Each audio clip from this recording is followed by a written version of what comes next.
Welcome to Haunted Hangover Live. I'm Louie, and I'm joined by Manny. Here I am. There he is. There I am. Manny, love is in the air this week. Is it? Yes, it is. I don't know. I must have missed the memo. You missed the memo. I missed the memo. Love Day, Valentine's Day, Cupid Day. What are some other names for Valentine's Day? I don't know. Hatred Day. Spend a lot of money on chocolate and flowers and dinner day. Consumerism Day? Listen, man. Do you dabble in the chocolate on Valentine's Day? I mean, if I have chocolate. But I mean like the traditional heart. No. You never buy. You know what's funny? I haven't bought one of those in a long time either. One of those heart-shaped boxes with the chocolates inside. I don't even know what brand. I know there's like Reese's makes one now, and Hershey. Skittles has one. It's not even chocolate. It's just like hard candy. But yes, I'll get like the little Reese's heart maybe, or the Snickers hearts, but not like that big thing now. No, it's just like a solid chunk of chocolate. You know what candy? That's too much. You know what candy always reminds me of Valentine's Day, and I don't think Sweethearts. Yes, well, yes, but outside of that, and I don't even think these are technically Valentine's Day, but those, I forget what you call them, the chocolate with the cherry, the maraschino cherry in the middle. Ferrero Rocher. No, Ferrero Rocher is hazelnut, my friend. Oh, that's right. You're Yes. right. You're right. Yes. No, yeah, maraschino cherry. Maraschino is how you pronounce maraschino. I don't know how to pronounce it. Yes, I know. Yeah. You're those confused in my head. I have not had one in a while, but those always remind me of Valentine's Chocolate Day. cordials. That's what those are called? Chocolate cordial. Thank you. Never knew. It was one of those candies. Did not know the name of it. I just thought chocolate with the cherry in the middle. Yep. Chocolate cordial. Man, I want to get some now. Should have some this week for Valentine's Day. Actually, you know what's you know what? I'm thinking about it. Okay. Here we go. I think she got me last year. Lynn got me like, the tube. You get like one of those cardboard tubes. Yes. With like chocolates in it. She got me a chocolate cordials made by Bailey's. Ooh. That was delicious. Wait, so they're chocolate. It's a chocolate with a cherry, and what is it like Bailey's instead of like Bailey's that gel? Flavored. Oh, it's okay. Bailey's flavored. Wow, got a little saucy there too. I'm sure. Got have a couple of those. Delicious. Yeah, they just have the flavor. I know. There's no actual booze. You know what though? You could definitely like use those to like top it off on a. Don't fucking tempt me. You could use one to create just some make sort a of, Bailey's. Yes, dump it in. Come It on, in. Make a Bailey's. Find a way to kind of like melt it a little bit. Little espresso martini. There you go, buddy. Now you're talking espresso martini, Bailey's. Take one of those bad boys. There you go. Now you know what you're gonna make on Valentine's Day this year, Manny. For you and Lynn. For you and the wife. Well, she's not gonna drink it. She doesn't like those. But she got it from me. Bailey's is an acquired taste. She doesn't like creamy liqueurs. That's my thing. I love that. If you have too much creamy liqueur, I could see it, little. Well, she's also lactose intolerant. That doesn't help. She always has been her whole life. Yeah. So anything that really tastes like milk, like even if it has that creamy flavor, she's already like, no, get it away from me. It just scares her. I mean, it is very dense when you think of like any type of cream liqueur and then like mixing that with something. It's like why I can't have a White Russian. It's just too creamy myself, but I can have a little bit of it. So it's like a little shot of Bailey's or a coffee. You add a little bit of it. Very nice. I order White Russians. I like them. I don't know. There's just something. It's just the combination of milk, booze, and then like cinnamon or whatever else the hell else is in a White Russian. I don't know. Is it amaretto? It's amaretto and milk, right? Yeah. Well, it's amaretto and like a Bailey's. It's not like milk. Oh, okay. It's not milk. No, it's a cream. It's a cream liqueur. It's usually like Bailey's with amaretto. Gotcha. All right. That was not milk. That was Haunted Hangover's booze hour right there. Remember, see now, just once more. I think we might have talked about this once before. Okay. We probably might have, but you're thinking the same thing I'm thinking. Which is? You're thinking of Adrienne Barbeau in Creepshow when she poured the milk into the vodka. Ah, possibly. And I spent my whole life thinking that was a White Russian. You thought that's not a drink. That is an alcoholic drink. That is not a drink. That is nothing because Adrienne Barbeau doesn't drink, has never drank in her whole life. Gotcha. She has never been drunk. So when she did that scene, she didn't know how to be drunk. She just, okay, fine. This is what people drink. I took it, that scene where she like goes into the fridge and grabs the milk and then pours booze. I just took it that Vodka. she's like an alcoholic and like to spruce up her milk. She is. Yes. And that's exactly what it is. But I spent my whole life, whenever I heard white Russian, I'm like, vodka, milk, that's it. White vodka. That's a white Russian. The only other couldn't be wronger. The only other movie I remember that white Russians were a thing was what's it called? The Big Lebowski. The dude, yeah. he drinks white Russians and like they spill on him and all that stuff. Mm-hmm. But yes, that was our discussion on our white Russian discussion here at the top of the show. White Russian. White Russians and Baileys, our combination of all the creamy booze for all you creamy booze lovers out there. Mm-hmm. But yes, we're gonna be talking like a good cordial. Yes, or a cordial. Listen, Yep. I'm telling you, man, give that a shot this year. This year I drink it all the time. No, but I mean, take one of those chocolates and then. I wouldn't be surprised if I've had that at a bar at one point and just like it was just sitting floating on top. You just crap. I mean, that all together, that combination of things, it feels like a Valentine's Day cocktail. Like a real chocolate Baileys with like a cherry syrup. You know? Yeah. I could see that. I mean, how many of those could you have though? Like 2 maybe, and not get a stomach ache eventually? Well, it all depends how much syrup. Manny's like, I could have 4 of them. I could just have Bailey straight. Tear and through that doesn't bother me. Whole It's bottle. the syrup. Okay. Yeah, when you add the syrup, that's what makes it. You know. But yes, Valentine's Day, drinks, boozing, making sweet love, having dinner, all the things you do. Getting spicy. Getting very spicy here. You're getting spicy. We're going to be talking toxic couples again on the show. We did this last year, and it was a fun topic. We had to bring it back. Fun toxic couples in horror, I should be specific, or horror adjacent in some cases, because I know some of our picks are like genre, technically not horror fully, but sort of horror. So I wanted to do that again. Wanted to revisit that again. Now I'm going to run down last year's when we get to that part of the show. I have the list here because I forgot what we covered last year. So we had to kind of go backtrack and figure out which movies we talked about previously. But before we do that, big Valentine's Day horror film. Well, a couple. I didn't get to see one. You did. You kind of Valentine's. Companion was sort of a Valentine's Day. It's about relationships. Totally. Yeah, totally. They released that a week before the film I'm about to talk about because I think they just realized we can't go head to head with that movie as well. It's just going to oversaturate the horror Valentine's Day market. But Hard Eyes, big Valentine's Day slasher film. Now, Manny has not seen it yet, so I will do my best here to share my thoughts on the film without spoiling it too much for all you guys that are, for once, we're not spoiling the movie. Like we did with Wolfman, the last live, we spoiled the entire film and talked about a bunch of spoilery stuff. I'm not going to spoiler this movie. But so what you're saying is we take each other into account, but not the audience. No, we will. Yes, no. Listen, we both saw Wolfman, so we can spoil. Yeah, so the audience will. If you don't, I'm sorry, guys. Yes, I'm a jerk. Yes, we're assholes. Basically, when we both saw the movie, spoilers in abundance. No spoilers this time, but not spoilers for this movie. Not for this one. So Hard Eyes. I found out about this film very late. You told me about it, I think, and then I saw the trailers and stuff were released like late last year. Yeah, for when it. we did the recap. Yes, I think. Yeah. I hadn't really heard much about it, and then again when they released a trailer, I was like, okay, I'm feeling it. Another Valentine's Day slasher film. You know, we've got the 2 My Bloody Valentine's Day films. We've got Valentine, guilty pleasure of mine. I'm a fan of that film from 2000 with Denise Richards and Catherine David Hagel. Boreanaz. David Boreanaz. Yes, Angel is in that one. Angel's in that one. And I think there was maybe one more of those like Hulu movies that was a Valentine. I don't think it was a slasher film. Flesh and Blood, is that the one?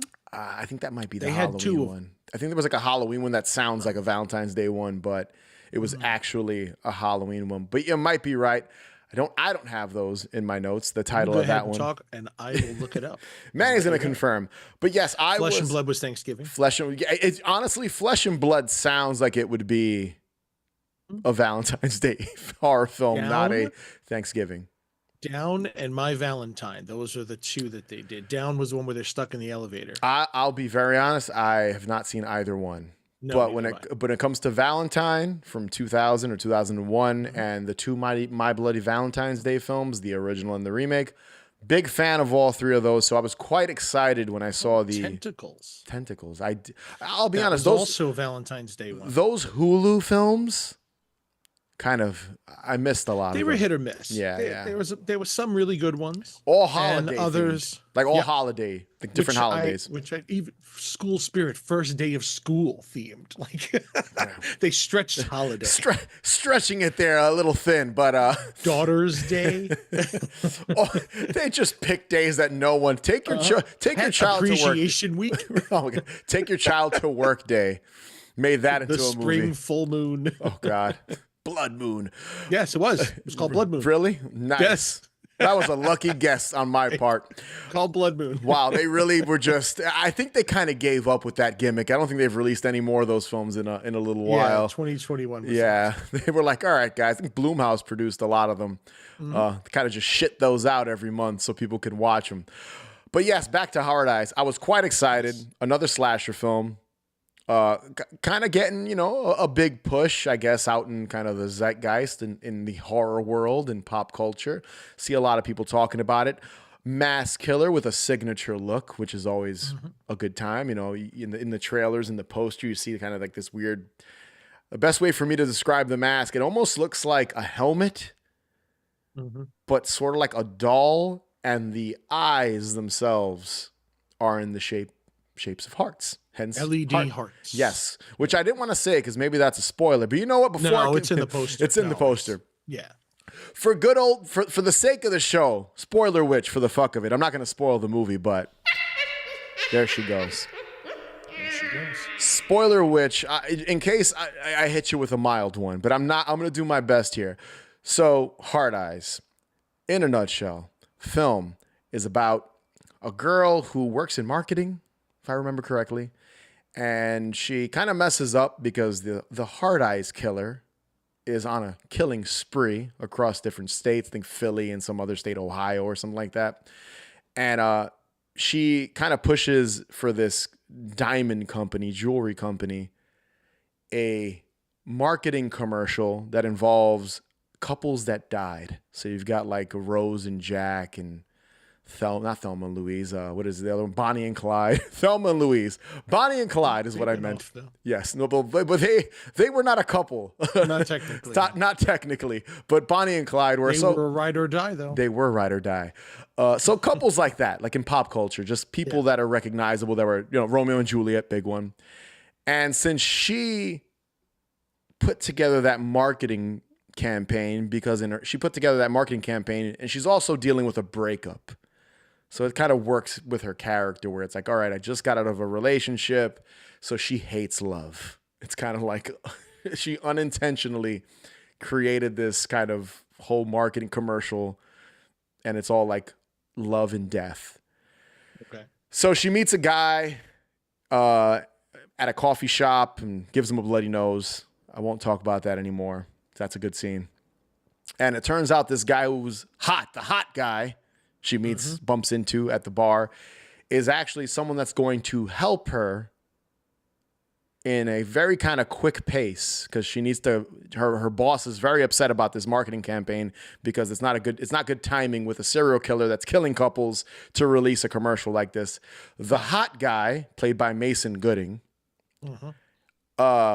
he's like a freelance guru in the world of commercials and marketing, and he has to team up with her to kind of make her big mistake with this shitty commercial and kind of push which it's honestly, I'll be very honest, it's so in the back burner. It's such a minuscule plot in the film that you kind of forget about it. They kind of forget about it quickly. Long story short, the killer, make her big mistake. The killer thinks that her and him, the two of them, are a couple, and starts chasing them. Starts going after them. That's my best way to kind of like not spoil it anymore. I'm like trying to like articulate this. Killed. Yes. That was the trailer, yeah. Yeah, I'm trying to articulate this in a way where I don't spoil the whole film. But yes. It's a slasher movie. Yes. A slasher is going to slasher movie of couples. But here's the difference. Slasher's going to chase a couple. But here's the difference with this one. It's since the killer, Hard Eyes, is chasing them, it doesn't follow that traditional slasher kind of plot device where you meet characters and they're just kind of getting killed off. The people that are killed off. So is it more of a home invasion type without being in? It's literally like they're just targeted. Mouse. It's a cat and mouse chase. That's that's what I'm looking for. It's a kind of the way I would describe it, where I mean, I'm trying to not spoil the movie. Very difficult. Then just lie. Yes, then just lie. So they jump off of a cliff. No. So that was Thelma and Louise. We just talked about that. So yeah, they're being chased by Hard Eyes. There's detectives, yada, yada. I like, because you meet a couple of characters and you think they're going to be, especially when you watch the film, you think they're going to be slasher fodder and just body count characters, and they're not. And the movie itself, is basically a romantic comedy with two people that are falling in love in a really corny way, and this killer is chasing them. I think the film did a good job meshing the two genres when combining, the corny aspects of a romantic. It literally has moments where I was sitting there rolling my eyes like, oh my God, really, guys? You're going this route with the romantic comedy aspect of the film. And then when it kicks into full slasher mode, it pays off. It's not a high body count film. And honestly, I was expecting more of a bloodbath from some of the trailers I saw. I think I did see like a Red Band trailer, so they kind of spoiled some of the kills in that trailer. But it wasn't nearly as bloody as I thought. It's got gore in it, obviously. Like it's a slasher movie. There's some, but it's not like Terrifier gore. I would not say this is like the type of movie where if that's what you're looking for, if you're looking for like the next Art the Clown with Hard Eyes, you're not going to get that. I'd say a handful of people get killed in the film. You could probably count it with a hand, maybe hand and a half. It's really not very bloody. But I will say the film is completely led by Mason Gooding and Olivia Holt, who play the two protagonists. And they're really likable. You're rooting for them the entire film. So that to me was kind of one of the stronger aspects of the movie. Again, the whole subplot with her and this job and figuring all that stuff out, they forget about it about halfway through the film. It's not important, and it focuses more on their relationship and the killer. And I will say the twist ending, in my opinion, was kind of, I saw it coming. I don't even want to hint at it because I feel like it's a spoiler if I do. I saw it coming and I was like, all right. There was an aspect of it, half of the kind of twist ending I did not like because I felt it was undercooked. But the aspect of it that's obvious, I dug. So, I mean, it was cool. I feel like it's one of those movies that time will be kind to it over the years. People are going to appreciate it more. It's kind of like when the My Bloody Valentine remake came out. You either liked it or didn't. And then now that it's over 10 years old, people love it just as much as they love the original. And I think it kind of goes, it fits well with the My Bloody Valentine films, Valentine, and then this, Hard Eyes. They work well together. Like they all have something different to offer that's sort of the same. I don't think we're going to see a Hard Eyes Part 2 because it doesn't look like this made that much money at the box office from what I saw. I mean, I don't think it doesn't feel like a franchise starter to me. Gotcha. Like when you watch it, you're like, oh, we need a Part 2 to this. Yeah. I didn't leave the theater feeling that way, but for an annual Valentine's Day watch, I always throw on the My Bloody Valentine films, Valentine, none of the Hulu films, unfortunately, but I could see myself throwing on Hard Eyes and just kind of putting it on. It's dumb fun. The two leads are great. You know, they definitely underutilized Devon Sawa in the film. He's had a bit of a resurgence. You know, he's on the Chucky TV show, which I really like. He's been in a bunch of other stuff, and he's really kind of come back, and he's really involved in the horror genre. So I dig what he's doing. Take him seriously sometimes. Really? I not love like him. in a bad way. Just like I always see SLC Punk. No matter of what course. that's all I see. Yeah. I've always liked him, like Idle Hand, Final Destination, SLC Punk. Like he's very goofy. And that's why I can't take him seriously. As he's gotten older, though, he's more grizzled and stuff. I've really dug him and stuff. Yeah, he's been in every season of the Chucky TV show, and he's as different characters, and it's great. Like he's great in it, and he's great in this, but I feel like they underutilized him. And I will end it there because I don't want to spoil any more, but I needed more of even Jordana Brewster. She's in it, and she's great too. I didn't know she was in it. Yeah, exactly. Like I don't remember if she's in the trailer or not, but she's in it. Probably would have noticed if she were. And she's great too, but again, it's sprinkled throughout the movie. Yeah. It's not like they're the lead characters. Mason Gooding and Olivia Holt, they're really driving the film. And Hard Eyes as a killer is cool. Very, you know what it reminded me of? Remember the Laid to Rest films? The Chrome Skull. Yeah. Mm-hmm. Not the Chrome Skull aspect of it, but like the trench coat with like all these gadgets to kill people. Like not just a signature machete or knife. This killer uses technology a little bit more. So it's got like a machete, a knife, throwing daggers, an arrow, like a bow and arrow, not a bow and arrow, but like an arrow launcher or an arrow gun. I don't know what you call that. Crossbow? Not a crossbow. It's like literally a small handgun that shoots arrows. It's not like Walking Dead guy. It's not one of those. You'll see when you watch it, and the listeners, you guys will see what I'm talking. It looks like a dart gun almost, but it's got arrows on top of it. and it's like it's like the size of a handgun. There's a hand. I'm sure there's a name for it. There is a name for it, but Louis does not know. So yeah, the killer's very sort of tactical in which I like, but I was expecting more of like a Jason My Bloody Valentine, like just using a signature. It is called a pistol crossbow. There you go. Mini crossbow, hunting crossbow. Yeah. I obviously don't know shit about my crossbows. Wow. Never even shot one. Obviously Manny doesn't either. But I love it. I gave it a 3 out of 5 on my Letterboxd because I had a good time with it. It was a good time at the movies, at the theaters. It was a good time at the movies. I enjoyed it. I'm gonna watch it again when it's streaming somewhere. It was enjoyable enough to want to watch it again.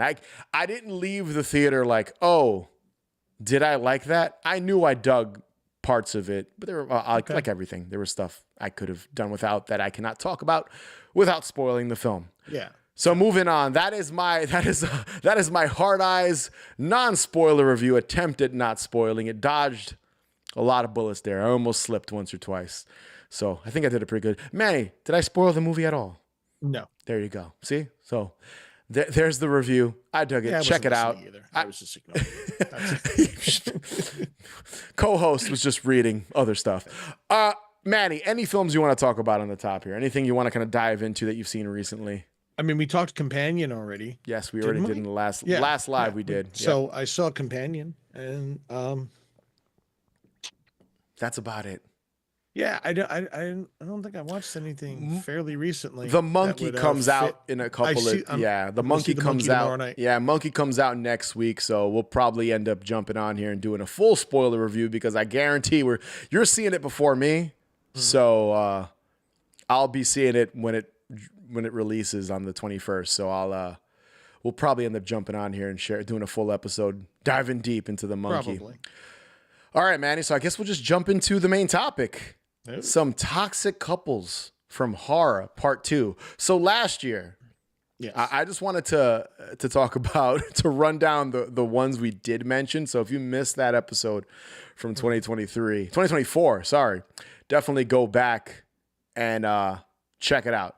So previously, when it comes to toxic couples in horror, we talked about the couple in Rosemary's Baby, Fresh, Yep. Midsummer, Yep.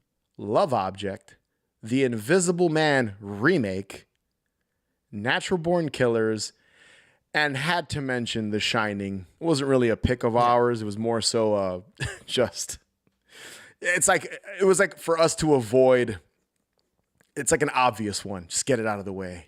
Yeah. And we had just seen Lisa Frankenstein. Yes, and we talked about Lisa Frankenstein, which also has a toxic couple in it. So that was kind of last year's. I definitely recommend any of the listeners, if you missed that live, go back in the archives. Pretty easy to find. I'll once this video's up completely on YouTube, I will make it the next recommended video, so you guys can go back and check that out. So yes, toxic couples from horror films. Manny, I'm gonna let you start since I just rambled about Hard Eyes for 20 minutes, 15 minutes there. Hit me with your first toxic couple from a horror film. Or listen, before you go, real quick, sorry to cut you off. One of my picks is a TV show, so we're kind of broadening what we can choose from, because I really love this episode. So but it's a horror TV show. It's a horror TV show, so technically horror. So yes, it works. It works. But yes, Manny, your first pick. Well, my first pick is a classic, and I feel like if you haven't seen this, why are you listening to this show? Like this film is the people who love this. I think this is the audience of this show. Okay. The People Under the Stairs. I think that is the audience right there. Listen, People Under the Stairs is the best, and yes, they are. See what I mean? They are very toxic. Ving Rhames in that one, getting eaten by a dog. Stuff that happened. AJ Langer, Sean Whalen. Yes, it's a great cast. Everett McGill. What's her name? Wendy Roby. No. And there is your toxic couple. But Manny, why exactly? In the off chance that they haven't, they have not seen People Under the Stairs. A real quick overview. People Under the Stairs is about it's a group of criminals who are going to break into the rich family. There's this rich family that owns all the real estate in the ghetto, and there's this three people, these two guys. Oh man, I forget their names. Now. Fool is the little boy. Yeah, Fool is the little boy. I forget Ving Rhames is Leroy. There you go. I'm looking him up. And oh man, Spencer. Leroy and Spencer. His mother, Fool's mother's also very sick. So that's another reason why he's trying to get the monies. Yeah. There is a rumor that the family has a bunch of gold coins that's been passed down through the family, and they're super rich. Again, they own property in the ghetto, and Spencer and Leroy are going to break in, and they're going to use Fool kind of as a decoy or someone who's small because he's a kid. Fool is like 13 years old. So they're going to use him in the house, get into any small, areas, possibly sneak in through a window, anything, and, when they finally get into the house, it turns out that the couple that own the house are completely fucking insane. They're nuts. Completely insane. They are psychotic. I'm gonna see and a little racist as well, which is another. It plays quite racist. A little. Yeah, you're right. With the way the film ends, which I don't want to spoil here, but yeah, they're very racist. Hence the them not wanting to give money to the people that live in their buildings or whatever. So that's a quick overview of the movie. Is these three going to break in? They want to steal the money, and they're now trapped in the house. As the movie goes on, you find out they have a daughter who essentially never leaves the home, and that they, over the years, have been kidnapping boys because they want to create a perfect family. And they're always talking about burn in hell and, God this and God. They're very, very religious. So hear no evil, speak no evil, see no evil kind of references all over the house. And so like if the boys, so as they kidnap the boys, if they say something bad, they cut their tongue out. If they hear something bad, they cut their ears off. If they see something, they cut their eyes out. Now, you don't see any of that actually happen. That's the history. And once the boy is bad, they put them in the basement. And they have this walled off section of the basement, and there's like a dozen or so boys that have been down there for years that are clearly adults now because they've been down there for so many years. There's just that's it. And essentially, now that they're stuck in the house, well, Fool's going to be the next one. They're going to throw him down there. They keep He's trying to get joining him. the people under the stairs, Yes, basically. yes. But Fool is very resourceful.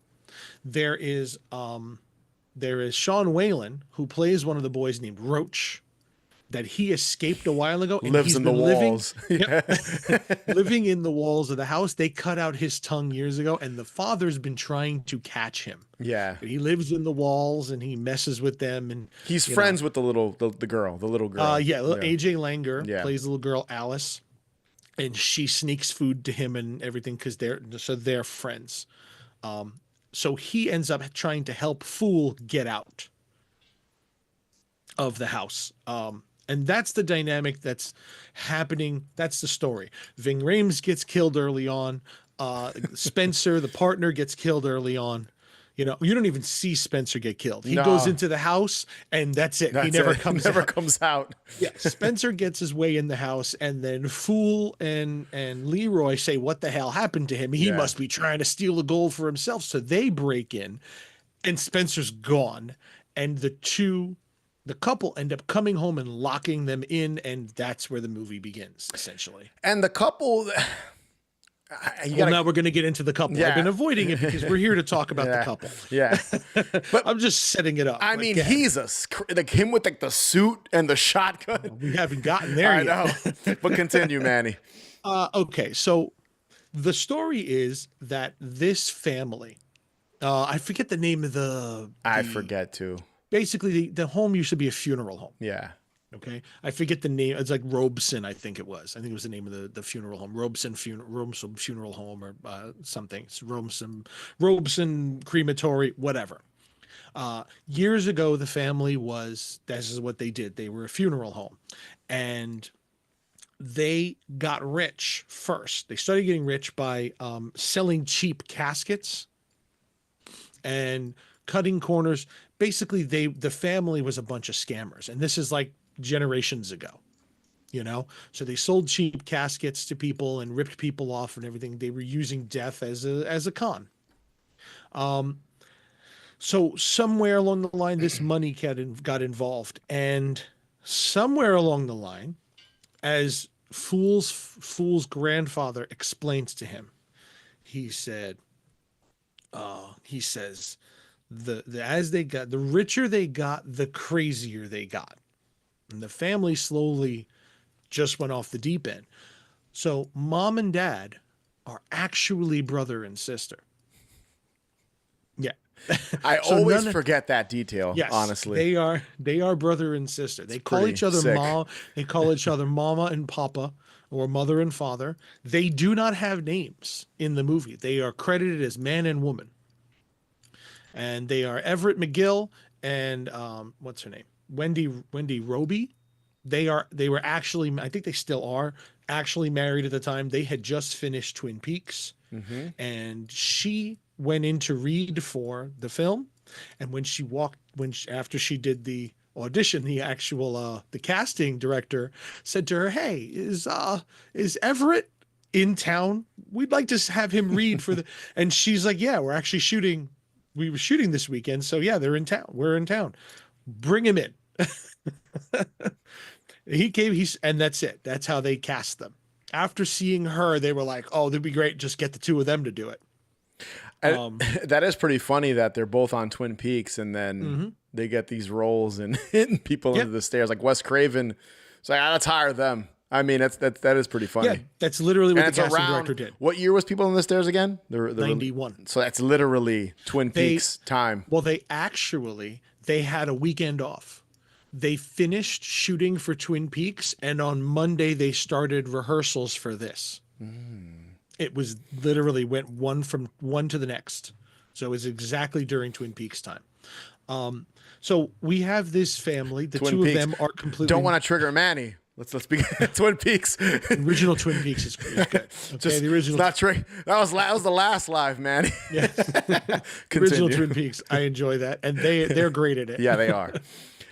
But here they are playing another crazy couple because they're crazy in Twin Peaks. They're not this Yeah, they level of are. crazy, Yeah, but they're no. crazy. This is like inbred psychotic crazy. Yes, yes.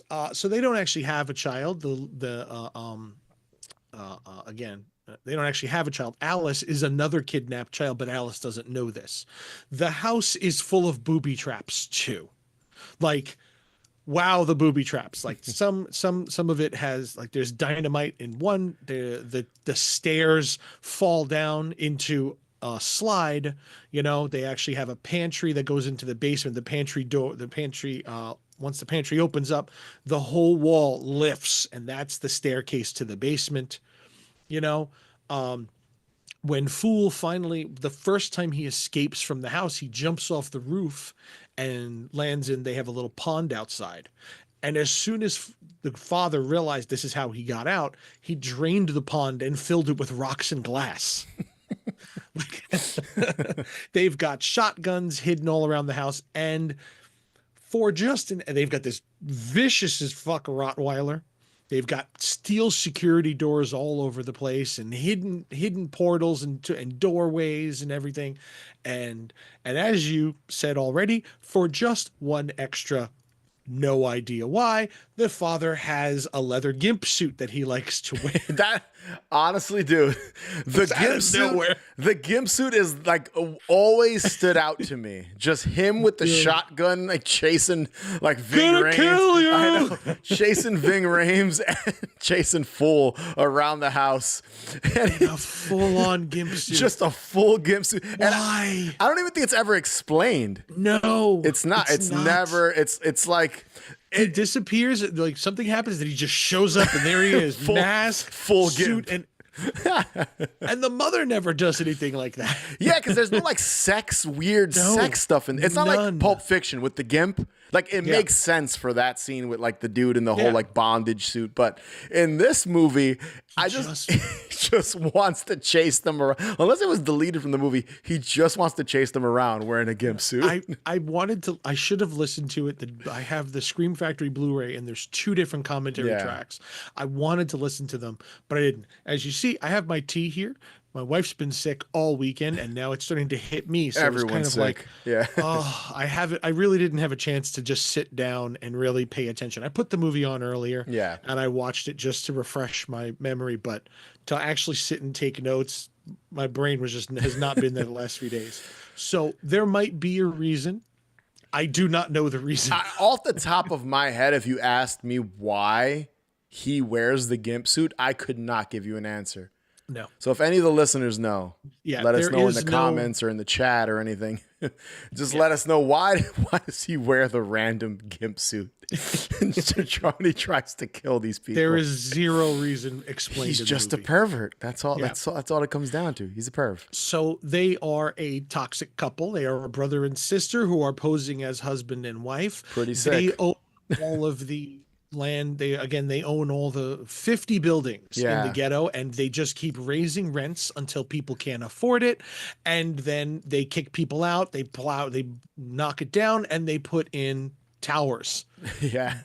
Very, very situational for today, very topical for today. Yeah, I mean, it's funny because Michael asks, have we not all worn a gimp suit? No, sir. Not my thing. Mine's in the cleaners. Getting it cleaned up right now. Plan on breaking it out on Friday for Valentine's Day. I am of the larger persuasion. It's kind of difficult and expensive to get that much leather. Manny. So I've always kind of they've got the gimp suit in your size, man. You can find one.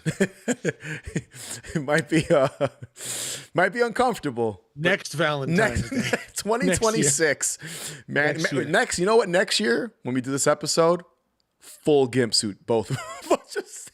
Full regalia. We're gonna full regalia. Remove the zipper and just have the gag ball. Pull the gag balls down. This time, just watch Django Unchained. That's in my head. Oh no! This time we're gonna go no masks, but next time, full regalia. Full regalia. Haunted Hangover, gimp suit edition of one of our live episodes. So all you guys Mark that down in your calendars for next Valentine's Day. But that is a good pick. People in the Stairs, they're a very toxic couple. Yeah. They're not even toxic to each other in the film, really. Like, he kind of curses her out and creates stuff. I don't think he hits her. She smacks him. He chokes the shit out of her. I think you're right. I know she smacks. He chokes the hell out of her. It's like a weird incestuous. It's really bizarre. I forget.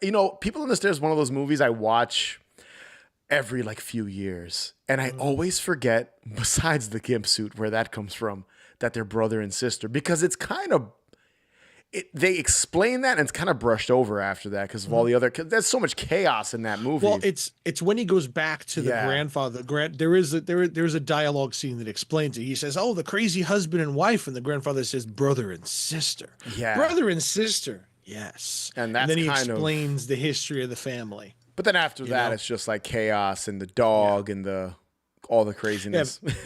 So, well, this is halfway through the movie. This is after he escapes the first time. So it becomes like a bit of a revelation that they're brother and sister, because they've been calling each other mommy, daddy the whole time. Mommy and daddy. And then he puts the gimp suit on it. It's daddy, get her, daddy, get her. And it's like, whoa. Whole new meaning to daddy and mommy.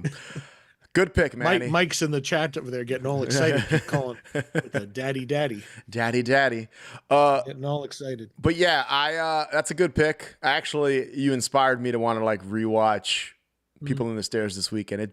I think I watched maybe a year or two ago. I put it on. There is a remake coming from they've been talking Jordan about that Peele for years as well.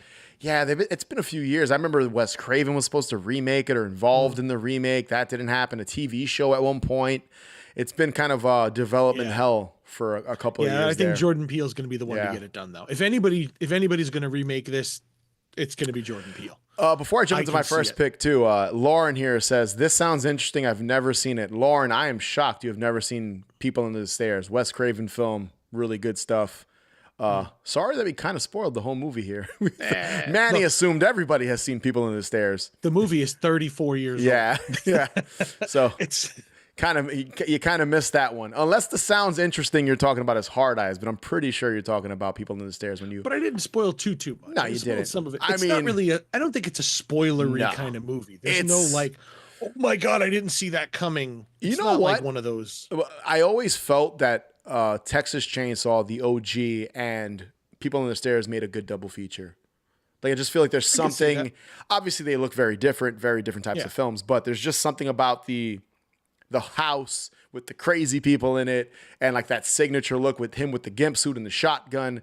So and they're just the incestual nature of their relationship, and they're both Leatherface. Yeah, they're both exactly. So and it's a family technically. So like if we ever did toxic families on the show, they'd also fit in that kind of category. Oh, they are cannibals as well. Yes. So there you go. They actually are cannibals. I'm going to adjust this. I feel like a lot of people don't like ever think of that. I feel like there's only a moment in it that shows that. Like there's a moment where he's chopping up. He's got the Ving Rhames' body hanging upside down in the basement. Very Texas Chainsaw, very Leatherfacey in that scene. And he's literally carving him up, and he turns and he's chewing. Yeah. So and this is what he feeds the people under the stairs. Chunks of meat. He's just throwing it at them. Wes Craven literally is like, I'm going to make these people the worst. I'm going to put Texas Chainsaw in the ghetto. Yes, literally. That's a great way of like describing that movie. It's great. I love it. So good pick. Yep. All right. My first pick, TV show. A show we've covered here at Haunted Hangover. At least we've covered it maybe once or twice. Very infamous anthology television. Entire podcast on just this show. You can literally Yeah. I think there are a couple of podcasts out there that just cover this show, and the show is Tales No one would be as good as we would though. No. Haunted Hangover will be number one. Anthology Obscura, our other show covering anthology horror television. We've definitely covered Tales from the Crypt, and the episode I'm talking about is Dead Right. It's season 2, episode 1. If you guys are curious to check it out. Now, I think most people, when they think of this episode, they think of it as the Demi Moore episode because she's front and center in every kind of picture you see when it pertains to this specific episode. And it also stars Jeffrey Tombare from Parks and Rec, and he's been Yeah, he's been in a bunch of. I think his last name is Tambor. I think is how you pronounce his last name. I thought it was said Tambar. Tambar, whatever. You guys, when you see his Tambar. face, he's one of those guys. You'll recognize him right away. I always remember him from barely Parks in this episode because he's got a full fat suit. Yes, he's in it, but he's recognizable. I'd say, but he is. But he's got a Harvey Weinstein suit on. It's essentially what they did. They made him look like Harvey Weinstein. You want to know what it reminds me of? And I only say this because the show came out last year and I watched the whole thing. Colin Farrell as the Penguin. Yeah. Okay. A little bit. When I was watching, I actually watched the episode earlier today. I was like, you know what? I didn't think about that. The Colin Farrell Penguin and this character sort of looks the same. Like they kind of have similar features. The fat suit, the kind of weird face, the big nose. The whole kind Holy of shit. You know, I never even connected it until this moment. What? Because he looks so different. That it's him? That it's him in Child's Play. Who is he in Child's Play? Isn't this him? Am I looking? Oh, no. I'm not looking at Child's Play. Sorry. I'm looking at a picture. He looks like the homeless guy in Child's Play that sells. No, he's in Ghost. Sorry. Ghost. Yeah. I was about to say he's not Ghost, in yes. he's not in Child's Play. The picture that I'm looking at looks like the homeless. Like he's making the same face, and I was like, "Wait, is this Child's Play?" The guy in the alley, the steal this guy, steal this. Yes. That guy. I thought that I had missed that all this time. I did not. I just got confused. I did not spit up my water here. I was about to. You're real confident. He is the homeless guy in the alley in Child's Play. Dude, if you see this picture of him in Ghost, he looks just like him. Yeah. So yes, Demi Moore, Jeffrey Tombard, they play Kathy and Charlie Marno in this episode. So in a nutshell, dead right. The plot is Demi Moore goes and talks to a fortune teller. She wants to know her future. She's kind of this down in her luck office worker, receptionist. Data entry person, very mundane 9-to-5 type job. She goes to this fortune teller. A bit of a bitch too. Yes, I will not say the character of Kathy is a nice person. She is not a nice person. Not a good person. She gets her comeuppance in the episode. So she works in this office, goes to the fortune teller. Fortune teller basically tells her that, look, you're gonna lose your job, but find another one. That's like the first visit to the fortune teller. She goes, she's late to work. She's like an hour later, half hour late. Boss fires her. On her way, kind of just, I guess, walking home, she sees a gentleman at a strip club firing a waitress, and he offers Demi Moore, Kathy, a position. Yep. So just like the fortune teller said, you're going to lose your job and then find one. It happens. So she rushes over to the fortune teller to confront her, like, how did you know that? Because she thinks she's a fraud. Like most people think fortune tellers are a fraud. They are. So while she's talking to the fortune teller, Kathy is like, what else is going to happen? She wants more information. Like, what else? Because this woman's legit. And she tells her that she's going to meet somebody, inherit a lot of money, and then die. That person's going to die.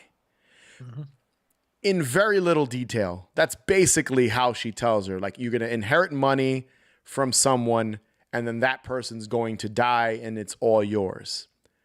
So at this strip club that she's working at, she ends up meeting Charlie, Jeffrey Tambor. And like we described, he's in this fat suit. He's gross. He's got these horrible teeth, warts on his face. He's like losing his hair, so he's got like a comb over on it. Again, like Harvey Weinstein. Yes, very, very Harvey Weinstein. Very Penguin. I mean, Colin Farrell. Colin Farrell's not as heavy as Charlie is in the Penguin, but it's a similar kind of not a hot guy. I want to say this as politely and nicely as possible. He looks... Oh, they went out of their way to make him as ugly and gross as possible. So she meets this guy, brushes him off, and goes back to the fortune teller. And the fortune teller tells her, like... The fortune teller is very vague and is like, is that the guy that I'm going to marry and inherit all of his money? And the fortune teller's slick and is like, yeah, that's him, that's him, that's him. So she kind of forces herself to kind of run along this story pretty quick. She forces herself into him. She's disgusted by this guy. She turns him down. He wants to be with her. It's Demi Moore, for God's sakes. Like, we all understand. It's great casting her, and she's great in this as the very bitchy Kathy. She's awesome. And she ends up caving because she's desperate for money. She hates this job as this waiter in the strip club, marries him. She's forced to kiss him. They go on a date. She vomits after making out with him, marries him, has to sleep with him, which she does not enjoy. And she's depressed. She's miserable because he has not died yet. And before I continue, there's this great scene in this episode that I love, and it's Demi Moore, Kathy, with her friend at a diner. And they're talking because she's talking about how the fortune teller gave her all this information about inheriting the money and then him dying. That they're visualizing. That's how shitty these people are. They're having a conversation how they think this guy is going to die and she is going to inherit the film. I keep saying film, the money. He's going to inherit the money. And what happens is you see him get hit by a car. You see him get hit by a Mack truck. You see him stuffing his face with food and then choking, like big piece of meat hanging out of his mouth. And he's just like choking. They are just having a good time about the way this guy's going to just demise, his demise, how he's going to die. And what ends up happening, long story short, too late, I guess. I've been going on here for a bit. Wow. Well, is she wins money by going into like this store and she's the millionth customer. And what they do is their millionth customer gets $1 million, like one of those like grand prize. Yeah. You're the millionth customer. You get this big check. We're going to write you $1 million right here. Mm-hmm. And she's like, oh man, I got all this money. I don't have to torture myself married to this hideous man. Mm-hmm. And the gypsy was wrong. The gypsy was wrong because he didn't die, basically. Mm-hmm. And it just so happened that she was able to win this money. She goes to the house, the apartment, I mean, and basically tells them, I'm rich. I got the money. I don't need you. You're disgusting. I don't want to be with you. That's not verbatim what she says, but something along those lines. Essentially what she says. And he's trying. I to touch your disgusting self. Yep. He's like, I thought we loved each other. We're married. You can't leave me. She's packing all her shit. She's like, you could keep it. I can buy myself clothes. Fat, disgusting slob. That's exactly what she calls him. And she's about to leave, basically telling him, like, fuck off. Like, I don't need you. And he ends up stabbing her to death. So the fortune teller... Because if I can't have you, no one can. Yeah. And he stabs her. We literally see him stabbing her with the kitchen knife. No one. No. It's a great scene. Yes. He's just going psycho on her. And she's dead. Now, meaning he's going to inherit the money she just won because that's her husband.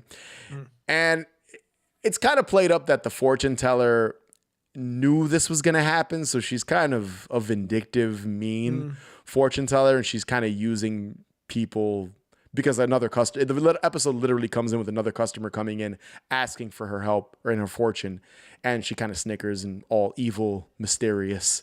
So it's the like the monkey's paw, the genie in the lamp type thing where they're going to give you what you want, but hey, something evil's going to come out of it. You just don't know what it is yet. It's also a play with words. The fine print. Yeah, it's also a play with words because the fortune teller is so vague in her predictions that it's like, yeah, you're going to marry this guy, inherit money, and then that person's going to die. Well, he does die. He's executed. He's put to death. So it's like, because I forgot that point. He is executed. We do see him in the electric chair die. Yeah. So it's like that stuff. She just skipped. She skipped. You're going to die first. She skipped how she's going to get the money. Because you're going to get the money and then he's going to die. You're going to die and then he's going to die because he killed you. So you skip the fact that you're going to die between those two things. So it's like a big section of her future was left out of the fortune there. But it's a great episode. It's a short watch. I could see maybe in the future we'll do another we'll do a full kind of deep dive and thought. My notes on this episode are minuscule. I didn't even jot down too many notes. Charlie got his just desserts. He did. That's what the Crypt Keeper says. Charlie got his just desserts. Yeah, the Crypt Keeper's pretty funky in this episode with his eyeball at the beginning with the wraparound, and he's like, "I'm gonna tell you a fortune." That was a terrible impression. She didn't buy the big one. Yeah, you're right. She didn't buy the big one. Oh God, Crypt Keeper's fucking snarky too. Poor Kathy. It's a great episode. Demi Moore is excellent in this. Jeffrey Tambor is great. You feel bad for him, but it's also like this woman obviously is this, like she vomits. He's just like, whatever. He is completely blind to the fact that this woman finds him repulsive. He's just as like loves her because she's like this hot woman. And she's great. If Demi Moore told you she loved you, you would just ignore that she's lying. Yes, exactly. Just you know what? I'm gonna go whatever. With this. That shot of them in the theater, and he's like trying to hold her hand, and she's all stiff, wanting to show no emotion or no affection towards him. And when they're in bed, and he's like kissing her, she's just like trying to like not as stiff as possible to not touch him. Yeah. At one point, he hands like a dirty underwear to her. And she takes a swig of vodka because she's become his slave, basically cleaning his apartment and his laundry and stuff. It's a great episode. Super toxic couple. I love it. If you've never seen it, check it out. Dead Right, Tales from the Crypt. Maybe in the future we'll do an Anthology Obscure episode, diving deeper into every detail of the episode. But I think we did a pretty good job here summing it up. Next pick, Manny. All right. So this one I've seen 100,000 times, but I actually haven't seen it in a while. And I didn't get a chance to watch it recently. So I'm going to do my best on memory because I'm going to say it's probably been at least a year or two since I've seen it. But it's another classic, one that is overlooked quite often, simply because of the grandeur of the original, but Return of the Living Dead 3. I love this. This is my favorite of the series. I love the original. I love part 2, but part 3 is my favorite. Always has been.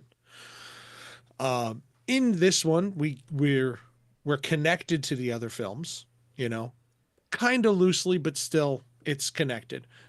Essentially, we have the military that's testing the trioxin. Okay. The trioxin is the chemical that brings the dead back to life in parts 1 and 2. So this is now we are seeing the military actually testing it in order to bring soldiers back to life for the intention of putting them out on the battlefield. So you send zombies out with guns and they're testing how long they come back for, how they find a way of freezing them and shutting them down. Essentially, they have this whole like mechanical exosuit that they put on them, to kind of control them. All right. It is Melinda. So we have Julie and Kurt. Kurt is the son of the general who's running the experiments. He's the head of this of the facility.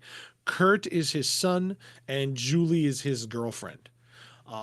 Essentially, Kurt says, "You want to see something cool?" and takes Julie to the facility to kind of show her, "Oh, look at this. This is where my father is," because the two of them are going to run away together because dad's going to move. Dad's moving and they're going to, so fuck this. I'm going to go. He's going to take some money. He's going to take his bike. And they go to the facility. And while at the facility, they see the experiment happening. They see this person who's clearly dead come back to life and scares the shit out of them, and they run. Security of the military police sees them, chases them out of there, and they hop on the motorcycle and drive out of there. And they, in kind of a dumb that happens, I guess it happens, they hit a thing with the motorcycle, hit whatever, some sort of rock or something on the side of the road, and Julie goes flying off the motorcycle, hits a telephone pole, and dies. So Kurt, now heartbroken, I'm going to take Julie back there inject her with this stuff, and bring her back. Very convenient that it happens right Very convenient. right when they saw the Yes. toxin that brings the dead back Yep. to life. Yep. So very convenient that he knows that this exists. Yeah. They break back in. He brings her back to life, and well, now Julie's a zombie, and as we know from the other, this is a little different from the old. Well, I guess it's not really. It is not really different in that. It's different in the way that we tell the story, but this is a straight like love story type version of a zombie flick, you know, just like in the original film where you had Bert and what's the other guy's name? I forget. Yeah, where the two of them both got sprayed with the toxin and they slowly changed. Julie does the same thing. She wakes up and she's normal, and slowly she starts to change. Her hunger, she starts getting hungry, and while they're trying to figure out what to do, because now they start getting chased by the military as well. They go to a grocery store that then gets robbed while they're in there. And the criminals that are there go after Julie and Kurt as well. They pick a fight with them. She bites one of them because she's been taking all this, all the desserts. She's hungry and she's trying to satiate the hunger. And when the guy grabs her, she just bites his arm. And this is where she comes to the realization that that is what she needs, is meat and blood. And then they run out of there. And then now the criminals are chasing them while one of them, he's also turning into a zombie now. This gets nuts. There's a sewer man a homeless guy who lives in the sewers who ends up becoming friends with them and protecting them. And it's just this kind of chase as Julie slowly gets more and more, becomes more and more of a zombie. But Kurt refuses to leave her side. No matter what, he's going to find a way to fix this. He's going to make it better. He's going to fix this. We just got to get her something, anything, but he will not do it. And you got to kill her. You got to kill. Nope, I'm not going to do it because he loves her too much. He can't. He gets convinced at one point that if he just brings her back to the facility, maybe they can find a way to fix it, you know? But at the same then his father's chasing the police, the military, everything. So it's just this big chase thing of her as a zombie. The famous portion of the film is what everybody knows, is where Julie starts to realize, and this is where we are differentiate from the other films. Julie starts to realize that another way of satiating the hunger is through pain. And when I say this scene, funny with the people under the stairs thing, with the gimp suit, this scene has that body piercing, self-mutilation, sexiness to it, you know? They're in the sewers now, and she starts running pieces of glass through her and pieces of metal and cutting herself. And she puts knives inside her fingernails, and she turns herself into this. I don't even like. It looks like extreme body modification. Yeah, I mean, it's the most, like you said, it's the most iconic. I think most people that you've probably never even, if you've never even seen this movie, you know the cover is her with glass in her forehead and her wrist and her barbed wire and wires and all kinds of stuff pierced through her body. I think even I remember before ever actually watching the movie knowing the cover. Yeah. like there's like a burgundy background and it's her just standing there with Return of the Living Dead 3 above it. She's got glass in her eyes. It's like shards. Yeah. She stabbed herself through the hand and she ran a rope through it. And she's got a rock. So it's almost like a superhero. It's almost like they went like the superhero route with a zombie. In a way, I always felt she's not really because she's not bad, but she's not good either. No, she's as full like body modded, but she's killing zombies if I remember right. Goth chick, doesn't she kill zombies in the movie? In the movie, if I remember correctly. Well, she protects Kurt. Yeah, that's what I'm saying, from like the Yeah. soldiers and She stuff. protects Kurt. Yeah. Yeah, I always took it as almost like not a superhero in the traditional sense, something like the Guyver. I don't know how familiar you are with the Guyver. So it's like 30 years at least. not a good guy, not a bad guy. I mean, it definitely feels that way. Like her look is so, it stands out so much that it feels almost superhero-esque because you got her there all, barely wearing anything and all like in the original film, you had the couple. Again, I can't remember. It was the guy who works there and her boy and his girlfriend. And he's always with her where he never really attacks her until the end. Yeah. So we kind of building toward that, but then Julie finds out that pain satiates it as well. So as long as she keeps hurting herself, she's not hungry. So she almost has control over her zombified self. Yeah. The hunger doesn't take over. She can kind of control it, but it does now become more. She needs more and more pain to continue controlling it. So she's able to protect Kurt and keep from hurting him, but she's slowly like, I'm going to hurt you eventually. Like, I'm afraid I'm gonna come after you. She's like in the transition period, like turning into full blown brain dead zombie. I mean, I guess that's why in the movie, it's like her way of prolonging being human by stabbing herself and not, eating people. So and the zombies in this movie get really crazy. The one it's like a robot zombie.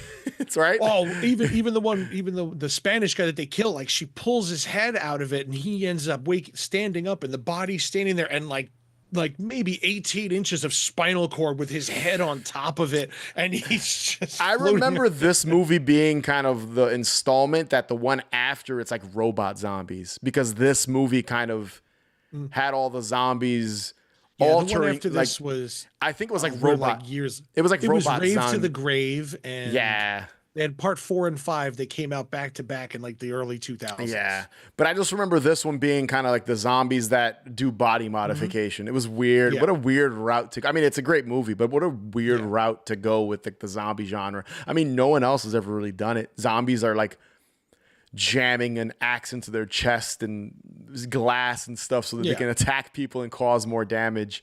So it's an interesting gimmick, and yes, very toxic. But in this movie, he loves her, and I'm pretty sure he kills her at the end, from if I remember correctly. He brings her back to the facility, and and the two of them. Well, it goes to Tragic Romeo and love Juliet. Story. They go back to the facility where he's going to try, and they end up taking them, and they put her in the suit as well.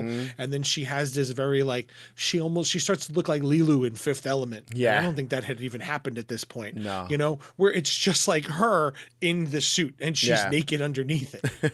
And the suit is just enough to cover her up.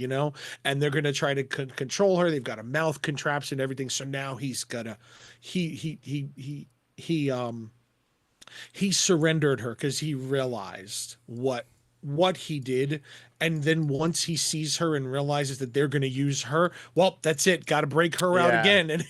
And he, opens up the thing and all the zombies go crazy. And then the two of them get into the incinerator together at the end. Yes, that's what happened. I haven't watched this together. I'll be honest, I haven't watched Return of the Living Living Dead 3. Romeo and Juliet ending. I haven't watched Return of the Living Dead 3 in a while. I own a copy of it, but it's been a while since I've sat and watched it. But the stabbing of the glass and her all the self-mutilation to feel better, that's always stuck out to me. So it's a good one. I'm gonna say I'm watching this my whole life, and I'm my whole life, but I was I was 11 when this came out. What year was this? Was it 93, 94? 93. 93, so I was 13 when this came out. Tattoos, piercings, that whole thing. I was into it as a result of this movie. I just remember I always remember seeing that VHS cover on the rack. That's what always stood out to me. And then I remember renting it eventually and watching it and being a fan. I mean, it's probably the last good Return of the Living Dead film, for being honest. Yes. The other ones that came out. The ones that came out after it, not very good. I think I only saw one of them and then gave up. That was a good one, Manny. So my next one. So this next pick is a twofer. You're getting two for the price of one. Because I'm going to be talking about the original and the remake. So it's really one pick But since they're two movies that follow similar story beats, specifically in the beginning, but then kind of veer in different directions towards the end. But my pick is, and they have different names, so I'm going to do this individually.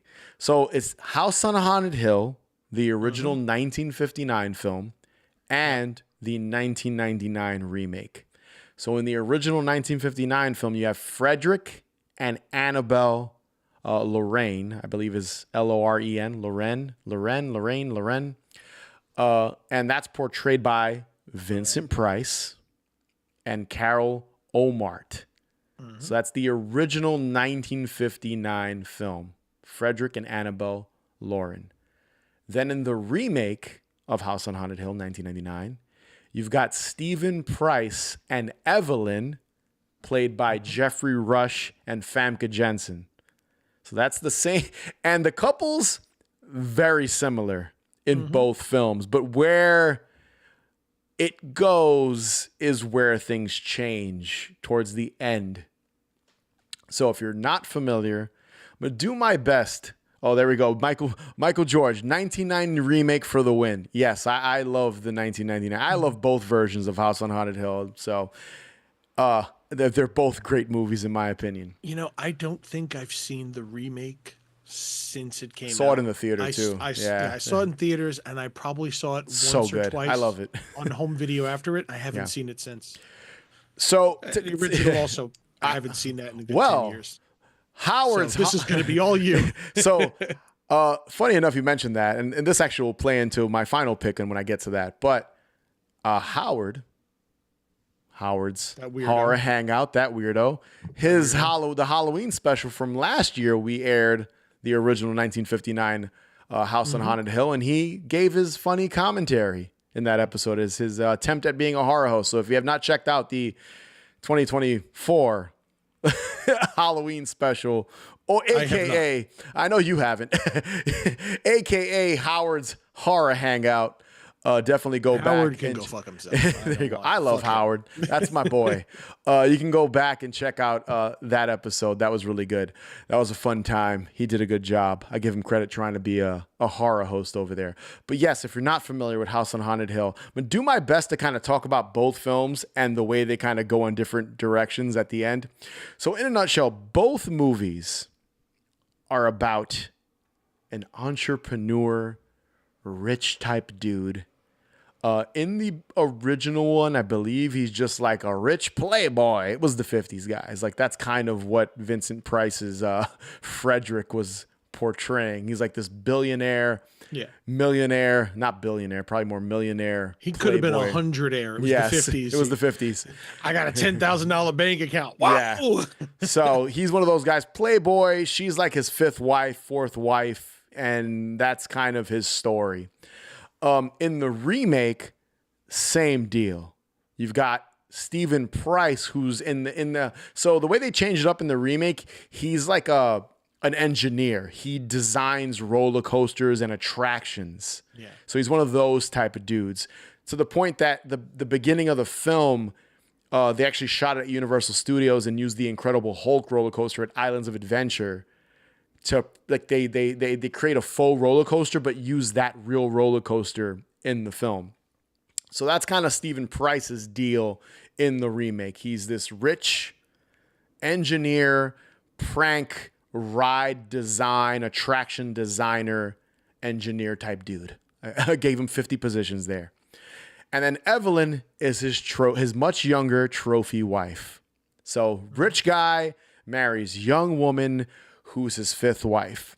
Both films, Frederick and Stephen Price, the male in this relationship, in this couple, is putting together a party. I believe it's a birthday party. I forget if in the original one it's a birthday party too, but in general it's a party for said wife. And what ends up happening is a bunch of people are invited to the party in both films. Now, here's where things start to change. In one film, they're sort of friends and they all know each other, if I remember correctly, because I'm kind of getting the two meshed together. And in the remake, the house is haunted and changes the guest list, inviting people that are related to a tragedy that happened on the house on Haunted Hill, on the hospital in the remake. So there's in the original one, I'll say it here. In the original one, there's no supernatural elements. It's all a joke. It's all kind of played up to trick the people and the guests at this party and to think that it's haunted. Yes, to think that it's haunted. And the female wife character, Annabelle, in the original. How the original ends, it's all fake, and this was all a ploy to kill his wife, Annabelle. So Frederick, Vincent Price, just wants to murder his wife, and he's using all this. There's a lot of like corruption, and she tries to kill him and shoots him, but it doesn't actually kill him. It was a blank. And then he ends up killing her by tricking her with a fake skeleton into a vat of acid in the basement, in the wine cellar or whatever of the house on Haunted Hill. So it's all a ploy to murder the terrible wife. In reality, the husband's also terrible. And the guests... Well, clearly, he's trying to kill his wife. Yes. And the guests at the party are more innocent bystanders for both films. Now, in the remake... And there's like infidelity in both films. The wife is having an affair with one of the guests behind the husband's back, and they're working together to get back at the husband. Hence the toxic nature of the relationship. Mm-hmm. But in the remake, where it changes from the original, is that Stephen Price, Jeffrey Rush's character, the husband, is trying to set up this party to prank his wife, but there's actually ghosts in the house that want to kill these people and it's a revenge tale basically, and gets the ancestors, the great granddaughter of this person, of that person. So all the characters are related to people that were involved in this tragedy that happened. I'm doing the Cliff Notes version of because it's 2 films. And the ghosts start killing people off in the film. And then they're killing each other off. It's like, in my opinion, the remake took the original plot of all this backstabbing and did a better job at it. And then also added the bonus of there actually being ghosts that are trying to kill these people. So that's kind of the difference in the two films. But obviously, I just explained why this relationship is toxic. There's a lot of murder, betrayal, infidelity. They want to kill each other. They treat each other like, even in the original one, like Frederick and Annabelle are so snarky with each other and passive aggressive. And then, Jeffrey Rush and Femke Jensen in the remake, Stephen Price and Evelyn, they're just as bad. Like they're even worse, dare I say, some of the stuff they say, there's profanity and stuff, obviously, in the remake that they can use. I think both movies are awesome. I think both couples, like the performances from Vincent Price and Jeffrey Rush, are amazing. And Jeffrey Rush has this John Waters-esque mustache. Yeah. So he almost looks like Vincent Price, but the inspiration was John Waters, not Vincent Price, because Vincent Price also has an iconic mustache. Yeah. And I just think he was named Stephen Price. Stephen Price, which is an homage to Vincent Price. Obviously, I didn't think I needed to state that, but yes, that's an homage. I love it. I can see us doing a remake battle royal in the future. Hence why I'm not diving too deep into this, because I think these are 2 films prime for a versus episode. Which one's better if we had to pick one? In my opinion, they're both great. I'm not going to say which one I think is better, because Manny and I might do that in the future. They both are great movies. I can smell that burning. Manny's like about when to you have get that point where, you get that point when it's at the bottom, you could I can smell it. About to witness Manny's office about to light up in flames. Yeah. But just been a giant house on Haunted Hill in his house. But yeah. Both great movies, great performances. Both couples are just shitty to each other. And I needed to talk about them here because I just think it's whenever I think of toxic couples in horror films, these are the 2 couples I think of. Like they're the first ones to come to mind, besides The Shining and some Rosemary's Baby and some of the other ones we've talked about already. But they're just, Like, you watch these movies, and if these were real people, why would you even be married to each other? Like, I get you're a trophy wife. Like, oh, he just wants like this younger, attractive girl, I think around that's his. it. That's basically it. That's pretty much it. But you know what? I will It's say, just like Demi Moore. Yup, she's gonna get rich. She puts up with it. here's the difference, and we'll go on and we'll continue to your next pick. In the remake, there is a point where Stephen Price, Jeffrey Rush, is almost trying to like warn her, like he doesn't want her to die. So there is some sort of love there, even though there's a lot of betrayal. So I feel the remake kind of was able to do that a little better, whereas in the original, Vincent Price just wants to kill her. Like, it's just, this is all a scheme to push her into acid and have her disappear. So, it was the 50s, guys. It was very different. Fremke's like a tough woman in the remake. Like the Evelyn character, she's not playing any games, but it all backfires on both of them. That's what I love too. They both die in the remake, whereas Frederick gets away with it in the original. So that's kind of a difference too, where they both get their comeuppance at the end. Yeah. They're both shitty. They both die. All right, Manny, next one. Well, right into it. Okay, so my next, I guess, and final. This one's a little bit of a stretch. Did you get to watch it? I did not, unfortunately. I've been very busy, so. Okay.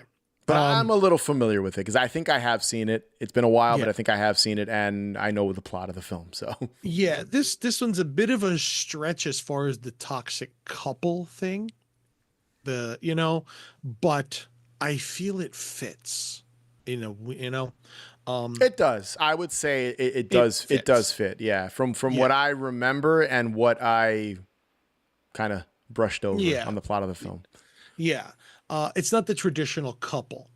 Technically, you could call it a triple, but it's not even so much that. We've been talking for a while about wanting to cover films that have disappeared, and we talked a little bit before this that we're going to do that. Movies that just disappeared. So that's a bit of a precursor. People can look forward to that coming soon. We're going to do movies that don't exist anymore, that came out, were released, and were never re-released. Forgotten films. Forgotten films. Yes. This is one that was been on my list. I loved it, and I haven't seen it in a long time. And then randomly, it popped up on Peacock I don't know how long ago. I don't know how long it's been on there, but I saw it about a week ago. And I had to watch it immediately because I always loved this film. The film is called Urbania with Dan Futterman. All right. I don't think they make it really clear, but it seems like he's a writer of some sort. And he takes people's stories. People tell him stories. This is what's cool about this little weirdness about the film. Is called Urbania, and everybody tells him stories, and they all happen to be urban legends. But they're all city-based urban legends, which is what I really enjoy about it. It makes it a little bit different. It's not like the people in the woods type thing, or the gang members with the headlights or something like that. It's all city-based. So we start the film. We hear them. People are telling their stories. It's kind of like a vignette as he's going through the city. You're hearing multiple voices telling different stories. He goes to one story about a guy who goes to a hotel, wakes up in a tub of ice. We see somebody gets a hot dog, and the hot dog's got a tail on the end of it. Coming out of the hot dog cart. He meets a woman. Oh, the dog is here. Dog's crazy. Dog's here. He happens to meet a woman on the street, and we realize that she is the woman who went home with the guy who woke up in a tub of ice, and she's trying to get his name is Charlie, by the way. Dan Futterman's playing Charlie. She's trying to get Charlie to come into the cab, and he just realizes something's off about it. He ends up getting a story from somebody else about the person who left the baby on the roof of a car. All these crazy, city-based urban legends. So, through the course of this, we start to get Charlie's story. And Charlie seemingly has broken up or lost the love of his life, played by,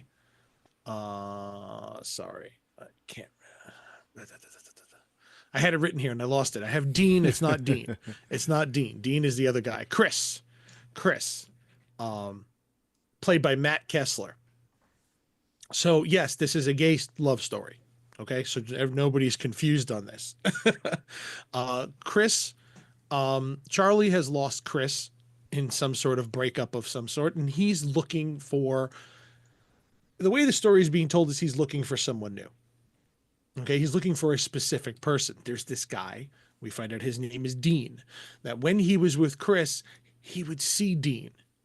And Dean is this very kind of greaser looking guy. He looks kind of James Deany. He's got a, he's got the Superman chin. He wears a wife beater and a leather jacket, and he's got this muscle car that he drives. And there's a moment you see where it's Charlie and Chris, and Charlie happens to look at, they're in a party up on, because again, this is Lower Manhattan. I believe it's Lower Manhattan. He's in Lower Manhattan. The two of them are up in a window, and he looks down and he sees Dean standing outside with a couple of his buddies. He's smoking a cigarette. The hot guy leaning on the car like a bad boy, you know. And we see Charlie constantly seeing him. They walk past him on the street and everything. So he's coming to this bar one night, and he's learned that Dean, this is where Dean drinks. So he's going to wait for him, and he wants to talk. He wants to meet him. In the course of this, he gets other people's stories.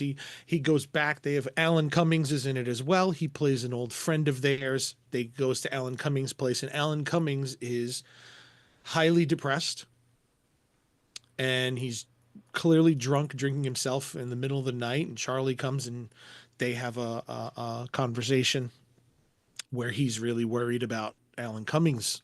And then he tells him all about this new guy that he found. Oh, I hope you guys are happy. But he's not happy for him. Eventually, Charlie finally finds Dean. And while the bartender had warned him, like, I don't think Dean is your type. He's like, I've got it under control. He finally comes across Dean. And we all realize Dean is not gay. Okay? Charlie doesn't seem to care, though. He's going to hang out with Dean. He's going to spend the night, and he keeps trying to find reasons. He keeps pushing himself on to Dean, and he's going to follow him around. They drink together, they hang out. And before you know it, Charlie is now walking the streets with Dean as Dean is picking fights. Dean is clearly homophobic. He's yelling. He sees a couple of gay guys across the street, and he shouts toward them. Charlie starts being taken aback by this. They end up in they end up like in this underpass, and clearly this is an area where gay men secretly meet. Now this is the year 2000 or so. The movie's 2000. It's basically the 90s gay scene in Lower Manhattan, and there's this underpass, and there's a bunch of men under the underpass. They're making out over there. They're walking around there's a bunch of gay men. They're hiding themselves, and this one older man who had seen them in the street earlier comes, oh, I see you came here, and then Charlie and Dean says to the guy, okay, Dean's now pulling this older guy in, like he's going to trap him. He says, how about 2 for 1? Oh, and the older guy gets excited, Dean is clearly now setting up this guy where he's going to attack him. And Charlie's now, what the hell do I do? Like, you see this in his head.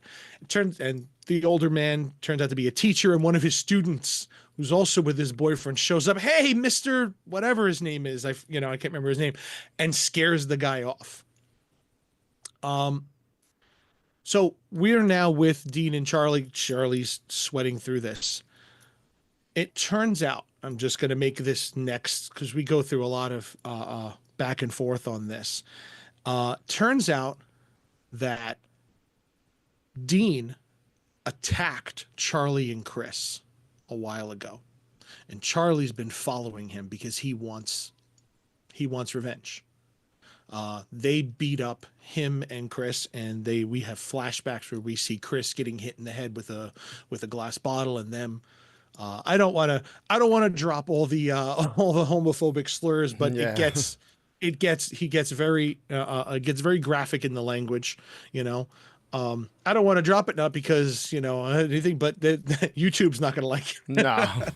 YouTube's not going to like these words popping up. I wouldn't say any of that. Yeah. No. Um, so Charlie, this is basically Charlie's plot to get back at Dean. He drugs him and drives him out to the field in the middle of nowhere where he's going to get his revenge on Dean. Um, I don't want to get too graphic. It's not a very Yeah. graphic movie. Yeah. It's not a very graphic movie, but the situation that they're put in, that Charlie puts Dean in, gets a little fucked up. Yeah, A I little wouldn't go crazy. into great detail what Yeah, happens. Watch the yeah, movie if you're curious. yeah. It's What not. Manny's I don't think it's it's like not that bad from what I Yeah, remember. it's Yeah. no, it's really not. But it's more suggestive than anything else. You know. Um, yes, and then we find out that Chris was actually killed. That they didn't break up. Chris is dead, and there's even a scene where we see where we see Charlie talking to Chris, and he tells Chris, "I found him. I went out," and Chris is arguing with him like, "Why would you do that?" And it turns out that that's just all in his head. It's the conversation he would have with Chris, you know, and so we end the film. I'm going to give the spoiler where Dean does he doesn't kill. He doesn't. Dean doesn't get killed. Well, I think he does die. I think he dies. Um, you know what? I'm gonna go into it. I'm gonna go into it. Fuck it. I'm just gonna try and keep the language a little clean. Um, he makes Dean take his pants off out there, and he makes him get down on his knees, and then he pulls his knife out and he puts the knife down Dean's throat. And this is where we start to get a bit of a split in the scene, like of what Charlie's seeing versus what's actually happening. Okay. Um, the way it seems is once he takes his pants off, Charlie looks at him because now he's been holding him at knife point and everything, and Dean's got a boner. So he realizes, wait, you're getting excited by this? And he puts the knife in his mouth, and Dean comes on himself, There hits you the go. ground in full orgasm. Then we see what I don't know which one really happens, because when we come back to it, it turns out that what happened was Dean had a seizure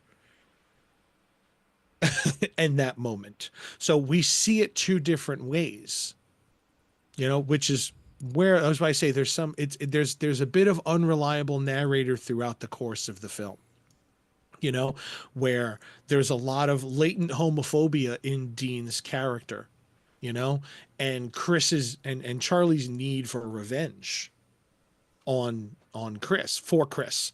But at the same time, there's also what's reality.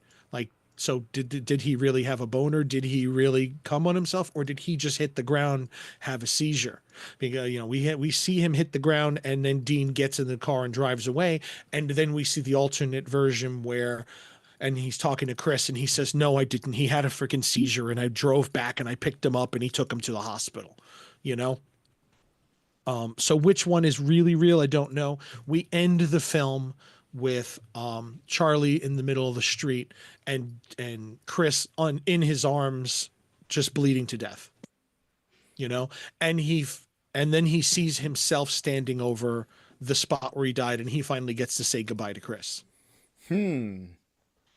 So it's a bleak movie. It is a very bleak movie. There's Yeah. but I absolutely love it. I I've got to always rewatch it, loved man. this film. I And was trying to get a watch in before we did this, but I didn't have any time. So yeah, it's on Peacock if anybody wants to see it. The aspect ratio is off and it's probably a stretched. DVD port that they just It's I don't even know what it no. is because I mean it is a DVD of some but Yeah. the aspect ratio is wrong too. So the image is actually stretched. So Mm. I had to change the aspect ratio on my TV to expand it Oh, in order to interesting. make it. Yeah, yeah. It's a crap It is. version that they have up It's a there. crap copy, but it's like it's like yeah, this is the So copy you would have seen back then. It's a crappy version of it. I mean, it's the only way you could see it streaming wise, unless you own a physical copy of it now. Yeah. So Other than that, I haven't seen it since then. I used to watch it was on late night Showtime a yeah. lot, and there was a bunch of films like that back then that I used to watch constantly, and I always loved. you know? And yeah, this is one of them. There was another one. Stranger Than Fiction. That was Yeah, that another was early another one at the time big one. That one with I haven't watched that in years either. with Dina Meyer. Yeah, yeah. Yeah. I've seen that. It's been a while though since I've actually watched it. So Another excellent film. I loved that. And I haven't seen it since then. Maybe it's crap. I don't know, but I loved it then. I was nervous to put this on because I loved it so much. I'm like, oh God, is this going to be? No, I still loved it. And I even looking when I went through Letterboxd to look at, still has great reviews, like current great reviews. People really do love this movie. It disappeared. Dan Futterman was great. I loved him in so many movies. He was what people would most know him as is the boyfriend of the daughter in The Birdcage. okay. The boyfriend, Robin Williams' son. Yeah, yeah. The In The reason why Birdcage. the whole Yes. the dinner's happening and all that Yep, stuff. the Yeah, one so, being married. That's yeah. Dan Futterman. Yeah. Listen, deep cut, but that's good. It's good. Good recommendation. So Good much. recommendation. It sounds like a very toxic relationship from that description. Yeah, that's why I say it's kind of stretching because it's not like Yeah. a relationship. It's just a one night with him messing with Dean. It's a And like, relationship, but it's like, it is. Yeah. yeah, you don't know what to believe, which makes it Yes. toxic. So that counts, Manny. So, all right, my last pick, and then we'll choose from each other's. We'll choose our favorite from each other's three. My final pick plays into he's being mentioned again here. Our boy Howard. Well, my boy. You don't like Howard. My boy. I like Howard. My boy Howard. He's got a Valentine's Day gift for everyone this year. You'll have to stay tuned. Make sure you subscribe to the Haunted Hangover YouTube channel to find out what that is. It'll just pop up there this week for Valentine's Day. This is a tease to that, I guess. Very obvious tease. I mean, you're literally going to tell them what it is. Yes, literally. But I won't go into any more detail on what Howard's... Here's the movie. Great. That's it. It's over. Howard's special Valentine's Day gift to everyone. But my final toxic couple is from the 1963 film The Sadist. Movie I love. A movie Never that doesn't... seen it. Yeah, I know you've never seen it. A lot of people have never seen it. A movie... So like Urbania, I'm just going to sit here quietly. Like, It's one of those movies I saw a long time ago. It was always a part of those like public domain packs and like really crappy $5 DVDs you'd find with like the colorful covers that have a still on it, and you'd buy like 3 for $4. 50 terrifying. Yeah, horror it's films. like it's always a part of those sets, and you can buy it by itself for nothing. I think there was a restored version many years later, but it's one of those movies that's forgotten. It has been re-released, so it wouldn't be as forgotten as Urbania, I wouldn't say. And it's also screened on like they've screened it like on IFC. I remember Rob Zombie did a screening of it like in 2003 or 4 or something like that on not IFC. TMC, Turner Classic Movies, TCM, okay. Turner Classic Movies. And it's a very simple plot, black and white film, 1963. So if you hate black and white classic films, this won't be your cup of tea. So I'm sorry, any listeners that don't like black and white movies. I love black and white films, but I know there are groups of people that don't watch black and white movies for whatever reason. I mean, we're covering all the Universal Monsters here, so we're covering all the Universal Monster movies. Those are all black and white. But the movie is about a group of school teachers who are on their way to a Dodgers baseball game. So California, obviously, West Coast, a very desert heavy, very dry film. Car starts having problems in typical horror fashion, and they get stranded at a mechanic. They drive over to a mechanic shop, deserted mechanic shop. And while they're trying to get help, trying to get a part. One of the teachers just so happens to know cars and know how to fix them. They're looking for a part. And what happens? They come across Charlie and Judy that are, I'd say, maybe late teens, like 18, 19. Maybe he's like, it's the 60s guy. So in reality, he's probably like 19 and she's like 15, if we're being honest. Like that's how things were back in the day. But two young people in their teens who are crazy. They're psychopaths, kind of, in the sense, I'm trying to compare them to like another, kind of like natural born killers, like Mickey and Mallory, kind of like just these two people that are going cross country, murdering people along the way.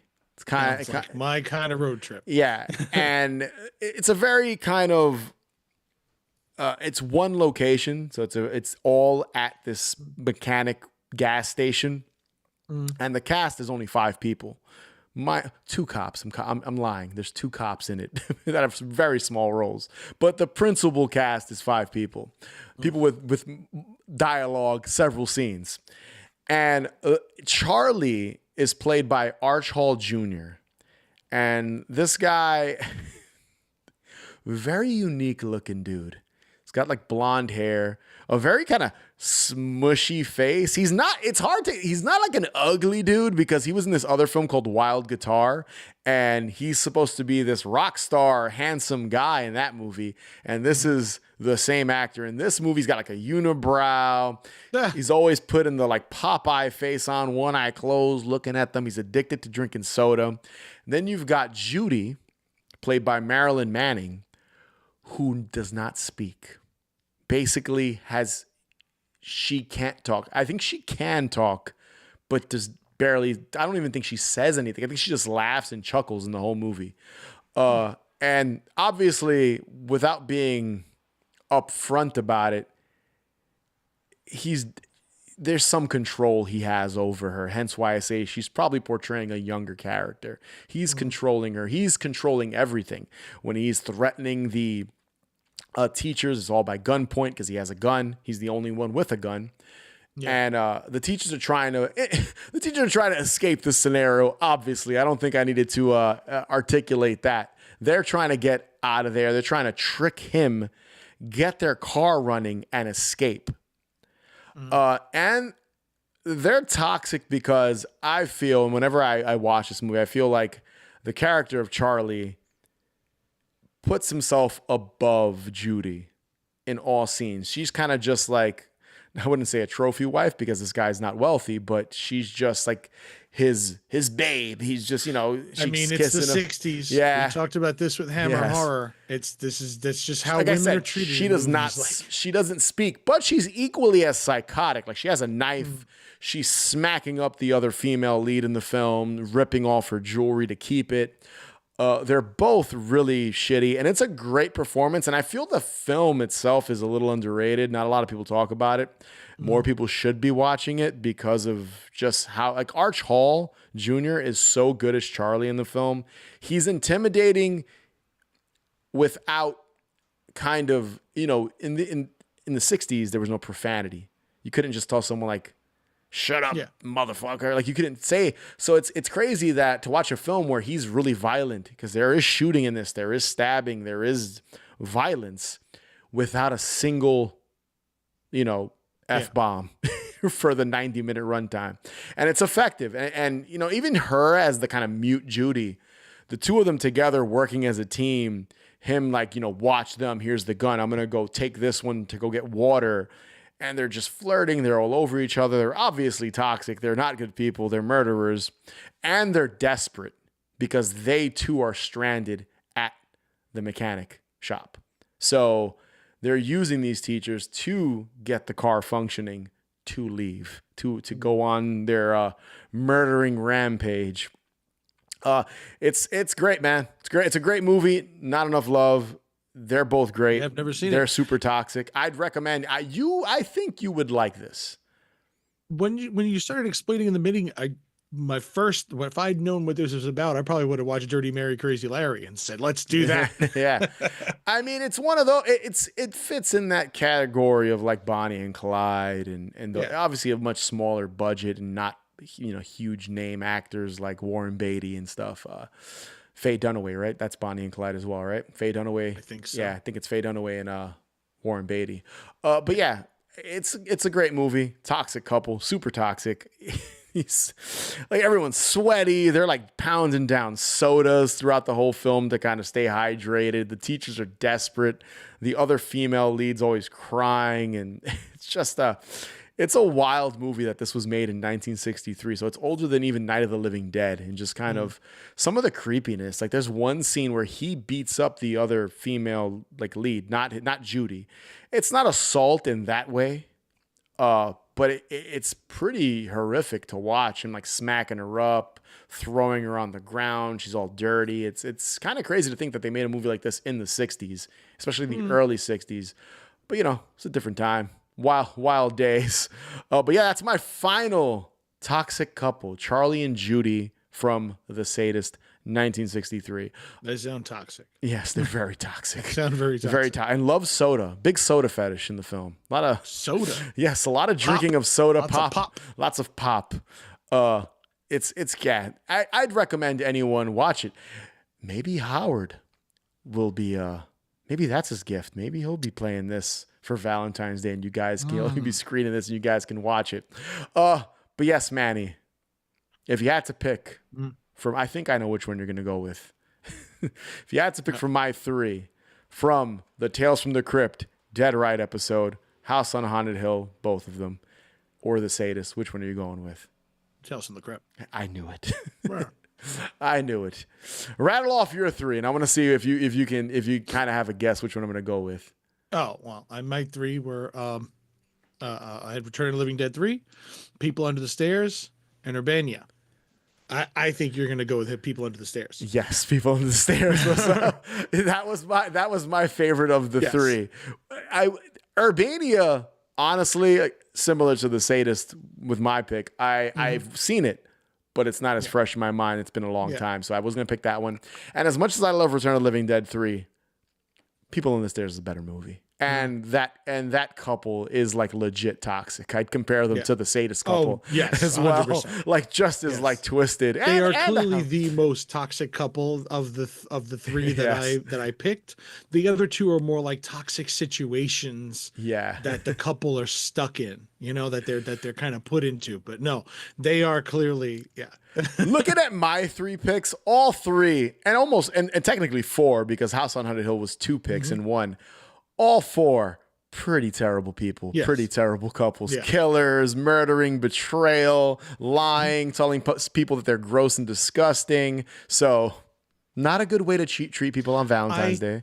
I enjoy love stories I like tragic love stories. Yeah. So my characters all have a kind of, they do. Well, I'm not People Under the Stairs, but Return of the Living Dead and Urbania, they both have like tragic, sad endings to the relationships. That's my kind of love story. I went full blown garbage humans Go for it. My three picks.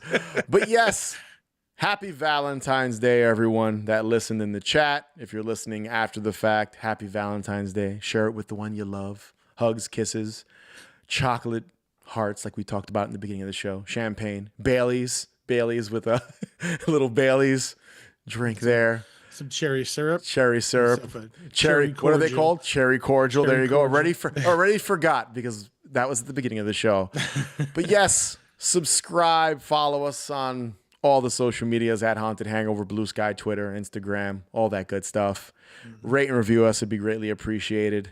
Head over to hauntedhangover.com. We can find links to everything, including our Patreon page, where you can gain early access to normal episodes of the podcast and bonus content. We may be doing some exclusive bonus shows over on the Patreon page, figuring that out right now, so that might be something to look forward to. There's a series of episodes we kind of stopped doing last year. I might make those live shows over on Patreon, so stay tuned for more information on that. And as always, remember, the best cure for a hangover is... hot tea. Hot tea. Water with in my booze. case. With booze. Manny's drinking the hard stuff over there. Yeah. Later, guys. Happy One half Valentine's of a couple Day. right here. There you go. One half of a couple. The queen. Yep. Her and Ripley, they get it on. Oh, God. Ripley. That's a toxic couple for another day. Later, guys.